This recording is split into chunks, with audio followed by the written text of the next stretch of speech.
Today we're going to be on page 58 in your books, talking about the death of Saul. Yesterday, like I said, we're going to be doing a lot of background and gave you a lot of information. Today is the day. Remember, yesterday, in yesterday's first half of the lesson, Saul finally has returned back to God. However, and this time, it is too late. It is too late, and he's no longer in fellowship with God. Therefore, when he's asking for help, when he's asking for guidance, he's not allowed to receive anything. And he doesn't receive anything. God or heaven is literally silent towards him. So what does he do? He goes and finds a witch to practice witchcraft. She then calls the spirits, and out of all the people she calls, who does she call? Samuel. Yes. That one. Make sure you don't fall. All right. She goes and calls Samuel. I want to make it very clear. Although she is practicing witchcraft, she has no power. God allows Samuel to speak, and therefore is able to connect with Saul. Samuel, however, does he bring good news or bad news? Bad news. Samuel tells Saul, hey, tomorrow you're going to die. Tomorrow there will be a battle and you will meet your end. Imagine being Saul in this situation. Not having God's support, not having Israel's support, not having his family support, not having Samuel's support. I mean, he literally called Samuel from the grave, and Samuel told him, hey, tomorrow you're going to be with me again. Samuel dead though. He ain't waking up. Saul going to die. How do you think that made him feel? How do you think he felt from that? Yes. 100%. Scared and angry.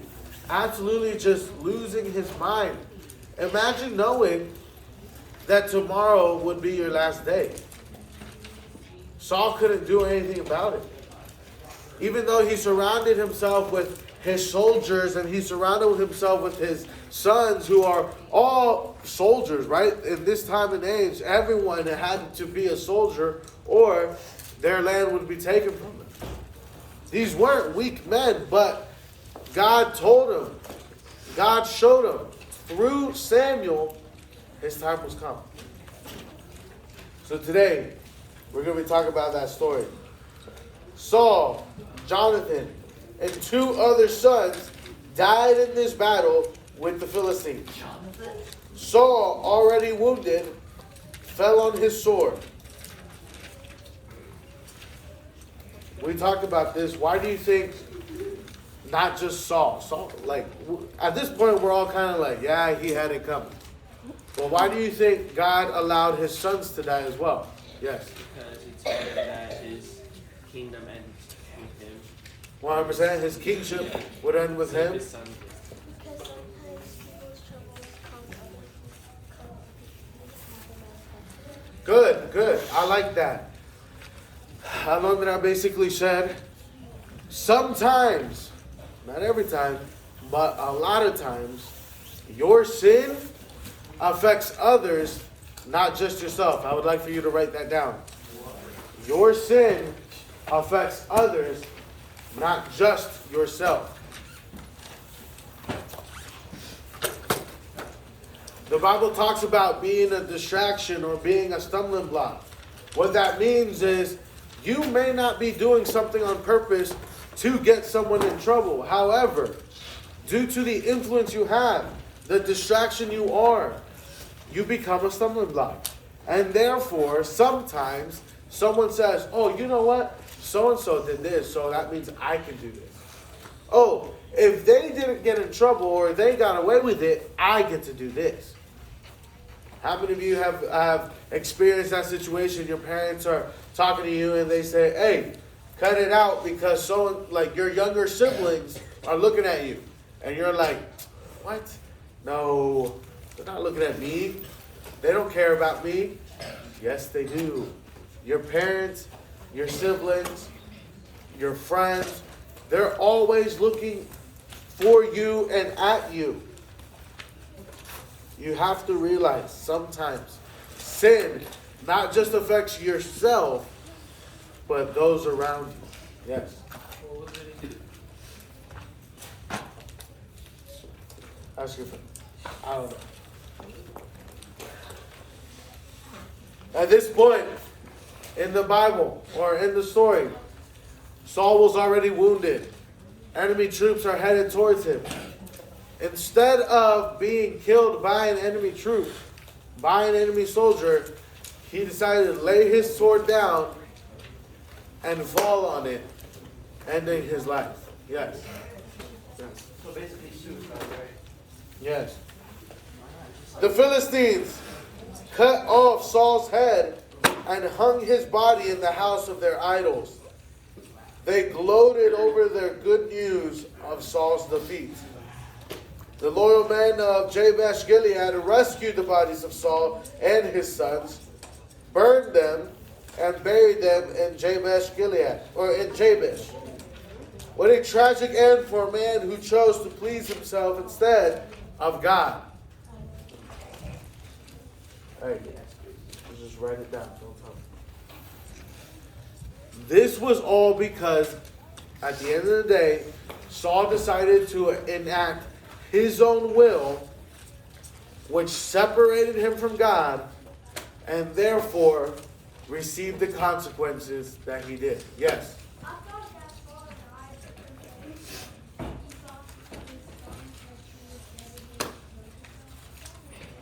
No.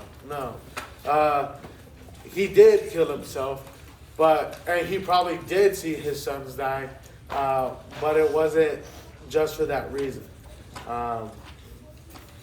We're not going to get too much into it, especially for how gruesome the story is, but enemy troops were on the way. He didn't want to die to them, and so he laid his sword down and fell on it. Yes.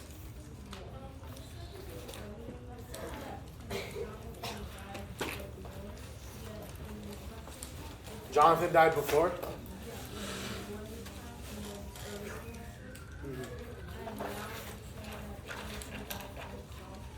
Okay, I apologize. If I did say that, I meant before Saul, like in this lesson, but not necessarily like years before this battle, if that makes sense. So I apologize if I did say that. No. Jonathan and his brothers and his father all died in this battle. Yes. So how many sons did Saul have? I don't exactly know off the top of my head. Because like if only one of them survived and saying like Jonathan, Yeah, but the people would have looked at him as the next rightful king, because that's how kingships work. The son, the first one's gone, right? The next son. Next one's gone, right? The next one. it's not. So So it's like what the people should. what God did was take away any excuse of what if. He made it very obvious what his will was and who was the next king. At the end of the day, and we see in several different stories of the Bible, although these are the people of God and they know the truth and they came out of Egypt and were delivered and saw miracles and saw the parting of the Red Sea, at different times in the Bible, they're straight up rejecting God. At different parts of the Bible, they're worshiping other gods. So at this point, God said, no, I'm making it very clear. Even though I already used Samuel to anoint the next king, I'm going to take any excuse or any chance for someone to say, wait a minute, shouldn't it be wipe the slate clean, if you will, and therefore David will be next king? Yes. No. Alright, moving on. The news of Saul's death reached David. The Amalekite who ended Saul's suffering thought David would be relieved and pleased to hear the news of Saul's death. However, David, who would spare no one who touched the Lord's anointed, had the Amalekite put to death. David expressed his mourning for Saul and Jonathan in a beautiful lament. The king of Israel was dead. David's dearest friend Jonathan was dead, and his nation was miserably defeated. This is number one. Number one in your application. Number one in your notes.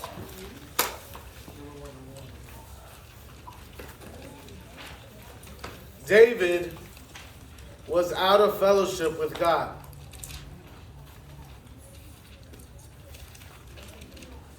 David was out of fellowship with God.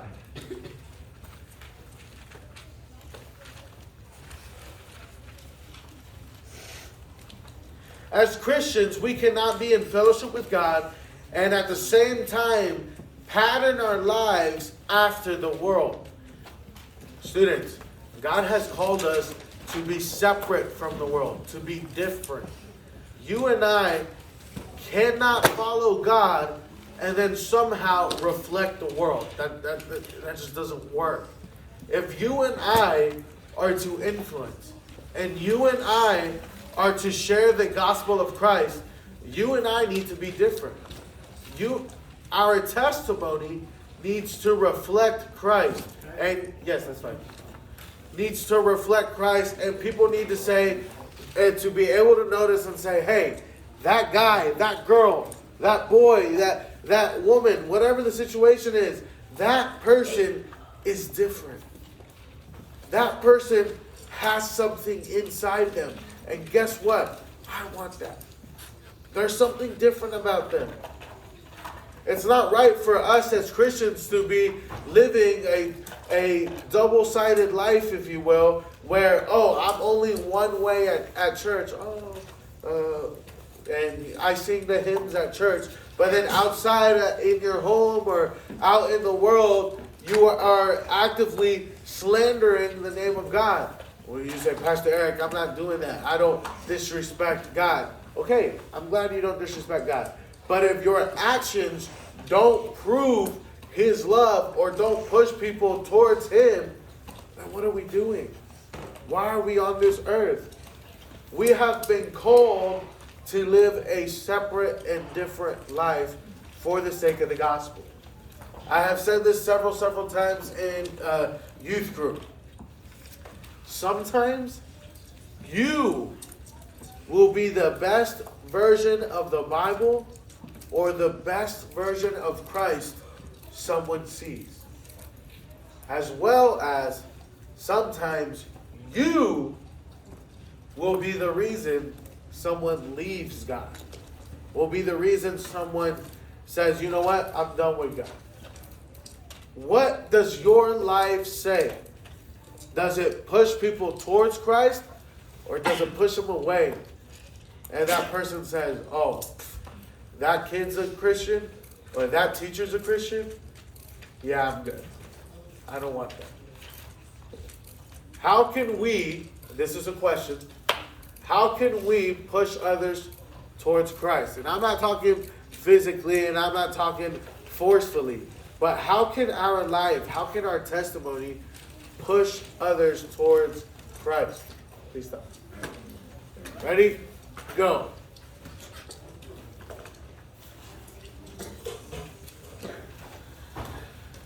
Who has an answer? Yes, sir. Preaching the Bible to them, 100%. Every time you preach the word, does it have to be from the pulpit? No, it doesn't. Can you preach the word at the grocery store? Yes. Can you preach the word at school? Yes. Can you preach the word in your home? Yes. Then why don't we do it? Then why don't we do it? Yes.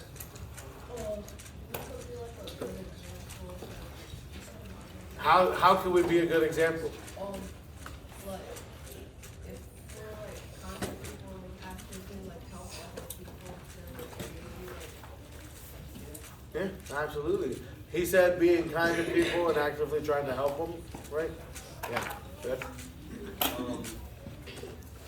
So your answer, like, why don't we do it is probably because maybe we'll think what the other people will think of us and how they judge us for what we believe in, and we just want to like fit in with them and not trying to be an outcast, even though we're not an outcast. Right. And we should be preaching the Bible to them. 100%. That is one reason why we don't preach the word is because we don't want to be an outcast, or we don't want others judging us for what we believe in. That's very true. Yes. Either one.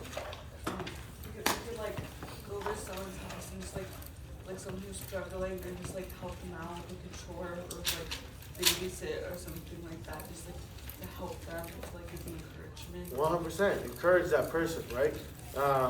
He said to go to someone's house and pray with them, be with them, just try to encourage them a little bit. Yes.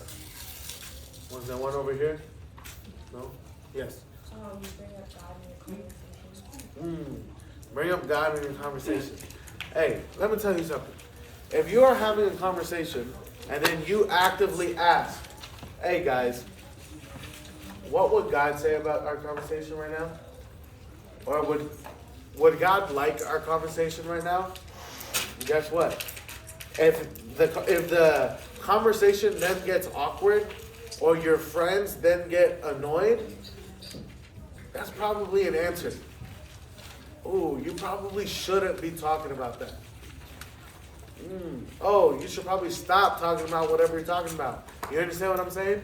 If you can't have, excuse me, if you can't have that conversation out loud in front of God, should you be having that conversation?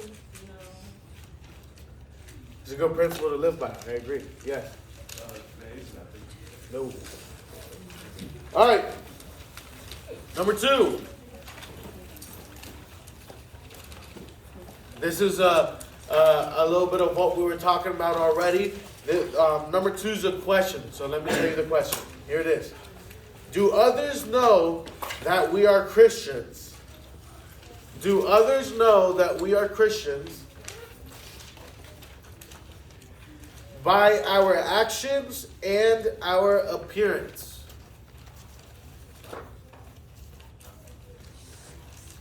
Do others know that we are Christians by our actions and our appearance?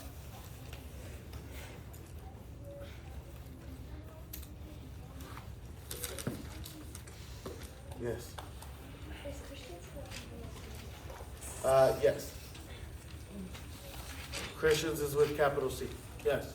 Oh, what do you mean by appearance? Can they tell by our appearance?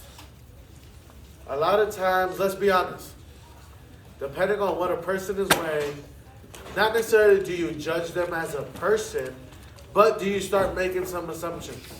When you're walking down the street, do you see them and then you go, all right, like, again, I'm not saying like, oh, I wouldn't be friends with them or they're a criminal or like, I'm not saying that like that, right? But you make assumptions out of that person. Oh, okay. You start guessing. Does anybody do that? No? Yes? Mixed answers around the room? Okay. Imagine this. If a basketball player decided to wear the uniform of the opposite team, his argument might be, it fits. It doesn't make me a lesser player. Everyone knows me anyway. The fact is that it would interfere with his loyalty to his coach, his team, and the cheering crowd. When he wears the uniform of the opposite team, everyone is confused. No one knows whose side he is on. So, talking about appearance. Do you wear the right uniform representing the right team? Or, depending on whatever you are wearing, is it confusing for everyone else?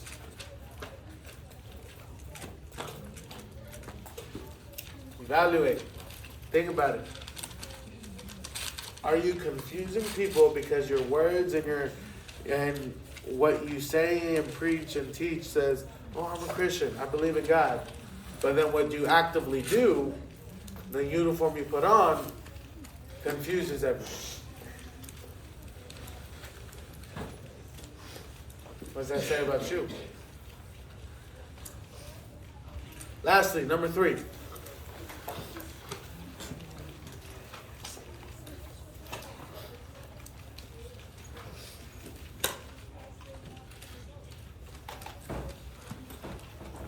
Number 3.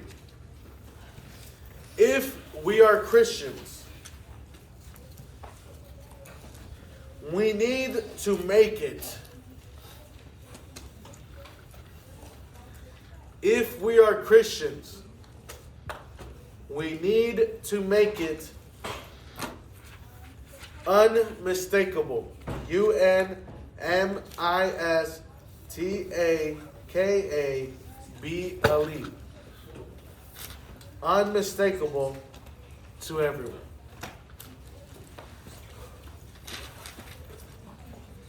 If we are Christians, we need to make it unmistakable to everyone. We should be loyal to our head coach, Jesus Christ. We should separate ourselves from anything that would muddle our identity as a believer in Jesus Christ. If we do not separate ourselves from the world, God will separate himself from us in fellowship.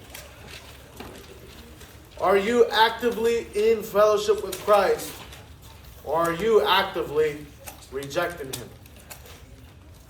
They say, "Pastor Eric, I'm not foolish. I don't do what we talked about, how foolish just reject Christ." Okay, but if your actions aren't wise and your actions aren't bringing glory to God, that's a little confusing. That muddles the water, if you will. So are your actions bringing glory to God, and are you bringing glory to God? Are you confusing others, or are you helping others? I want to tell you a story real quick. I'm trying to figure out how I want to tell the story.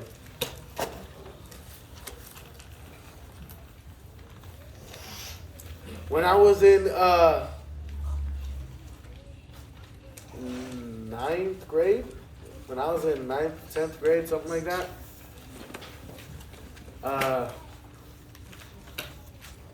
we went to church camp. At church camp, I had a lot of friends that didn't do they were all Christians, however, they all did things that weren't very Christ-like. I'm not going to go into detail. That doesn't matter. However, I don't believe those guys are bad. I don't believe they immediately, were rejecting or trying to reject Christ. However, one night in our rooms, as teenage boys are, we decided to be dumb. We decided to start making and doing bad decisions. I was there. At this point, I knew I was supposed to be a pastor. However, I cared more about what my friends thought than what I believed or what I stood for. Therefore, some of the stuff that they were doing, I also decided to do. I even had several of my friends, "Eric, stop. We know you're not like this. You don't have to be cool." "Man, you don't know what you're talking about. I can do it." At the end of the day, after we finished with whatever, it wasn't horrible what we did. It was just dumb, like I said. I realized I lowered myself to their level, not in a judgmental way, but to their sin level, if you will. And at the end of the day, I felt very sad and very dirty for what I did. And I realized, boys, sit up. What are y'all doing? Sit up. Where's the other one? Hurry up. Sit up. I realized at the end of the day, I was being very inconsistent. I'm preaching and teaching this, do that. Oh, Christians should be like this, Christians should be like that. However, when the opportunity presented itself to stand up for what was right and to do what's right, I didn't do it. And we were at church camp, a place that should be easier to be a Christian. And I didn't do it. Like I said, I felt very sad. I felt very dirty. And at the end of it, I asked God, please help me to never do that again. Both the things we did that night, but also not stand up for what was right. And also to forgive me. As I mentioned before, we are not perfect. We are human. You are going to fail. However, more importantly than you failing is you getting back up, asking God for forgiveness, and start representing Him right. And start representing Him the right way. Please don't be like me in those situations when I was younger where when it was presented, I didn't stand up for what's right. Stand up for what's right. Why? Because when you follow God's plan for your life, girls, it's a lot of talking. When you stand up for what's right, and when you obey God, you are then in fellowship with Him. And as we've seen through the life of Saul, and partly through the life of David, when you're not in fellowship with God, doing things on your own, destruction is headed your way. Loss is headed your way. Anger is headed your way. Sadness is headed your way. You want to avoid all of that? Be in fellowship with God. You don't care about that? Don't worry about it. Reject Christ, and you will definitely find destruction in your life. I'm not trying to scare you guys. I'm just trying to tell you, look, I am not perfect. I am not the super Christian. I'm not God. I failed too. It's all right if you fail, as long as you say, God, help me never do it again, and or forgive me for my sins, and help me follow you daily. We're going to go ahead and end it there. I have a few minutes left in class. We will pray, and then I will dismiss you later. Okay?